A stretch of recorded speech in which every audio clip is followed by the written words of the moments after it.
ఆ ఓడ 100 ఏళ్ళు కడుతున్నప్పుడు ఆయనకి తోటి సహ ఉద్యోగులు లేదా ఆయనతో తోటి పనివారు ఎవరు చెప్పండి? ఫ్యామిలీ మెంబర్సే. నేను ఎప్పుడో ఒక మాట అంటాను, 3 కొడుకులు ఉన్నారు ఎవరికి? నోహు. వాళ్ళకి 3 కొడుకులు ఉంటే ఆ 3కి పెళ్ళిళ్ళు అయినాయి. ఇప్పుడు ఎంతమంది ఉన్నారు? 3 కోళ్ళు ఉన్నారు. మొత్తం 8 మంది వీళ్ళ భార్య భర్తలు. కొత్తగా పెళ్ళైన వాళ్ళకి ప్రాజెక్టులు ఉంటాయి ఉండవు? ప్రాజెక్టులు అంటే ఏంటి? వాళ్ళు కరెక్ట్గా ఆదివారం నాడు బీచ్కి వెళ్ళిపోతారు, కరెక్ట్గా ఆదివారం నాడు చుట్టాలింటికి వెళ్ళిపోతారు, కరెక్ట్గా దేవుడి పని ఉన్నప్పుడు వాళ్ళకి ప్రోగ్రాంలు అయిపోతాయి. నోహు కొడుకులకి కోడలకి కొత్తగా పెళ్ళైనా, కొత్తగా ఏందని మీరేళ్ళు చెప్పగలరు అనుకుంటారేమో, వాళ్ళకి ఇంకా పిల్లలు పుట్టలేదు. కొత్త లెక్కే పిల్లలు పుట్టేవారు.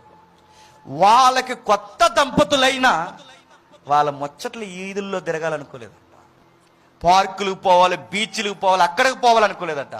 వాళ్ళు ఎలా తిరిగారు చెప్పనా? ఒకే ఒక్కటి, పెద్ద ఆయన ఏదో చెప్తున్నాడు, మామగారు ఏదో మాట అంటున్నాడు, నాన్నగారి దేవుడు ఏదో కనబడి ఏదో చెప్పాడు అంటున్నాడు, ఆ మాటే మాకు సంతోషమని ఆ చెక్కలు మోసుకుంటూ తిరిగారు.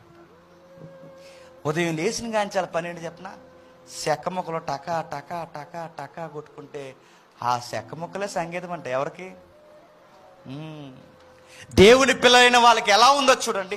దేవుని పనిలో సంతోషం, దేవుని కొరకు కష్టంలో సంతోషం, దేవుని కొరకు లేములో సంతోషం, దేవుని కొరకు ఎదుటోళ్ళు తిడుతున్నప్పుడు సంతోషం.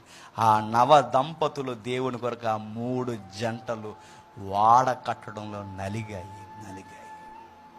ఆ వృద్ధులు చాలా మంది గుర్తుపెట్టుకోండి, పెద్దోళ్ళు రే దేవుని కొరకు ప్రార్థన చేసుకోరా అని చెప్పారు అనుకోండి, వయసుతో పాటు ఈయనకి బాగా సేదస్తాం చెప్పండి ఎక్కువైపోయిందంటారు. అలా అనలేదు వాళ్ళు.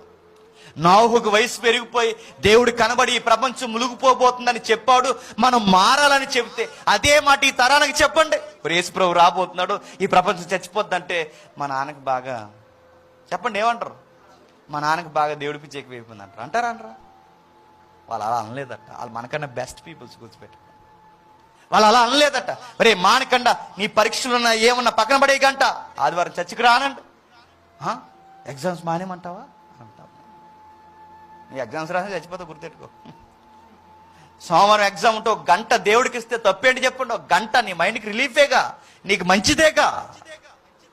ఆ గంట ఏమో తిరిగా గంట ఫేస్బుక్ చూసేస్తాం కానీ గంట మాత్రం వాక్యమేనమ్మా. దేవుని పిల్లలకి ఆ రోజు నోహు చెప్తున్నాడు.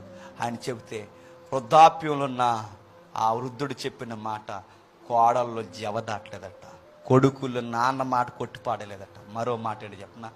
వాళ్ళ వైఫ్ ఎవరు? నోహు గారి భార్య. కొంతమంది పేరు లేని స్త్రీలు ఉన్నారండి బైబిల్, వాళ్ళ పేరు ఉండదు కానీ వాళ్ళ బతుకు బలే ఉంటుంది. ఆవిడ పేరు ఉండదు. ఆ పేరు తెలియని స్త్రీ నోహు భార్య భర్తని గౌరవించిందట. మరి మీ నాన్న అలా చెప్తాడు, వెళ్ళిపోండి నేను చూసుకుంటాను, మీ నాన్న సెటకాలని అట్ట అనలేదట. మీ నాన్న అలాగే అంటాడు, వెళ్ళండ్రా మీరు చచ్చి మానేసి అలా ఇలా తిరగండి అనలేదా? నాన్న మాట జవదాటకండి అన్నారు.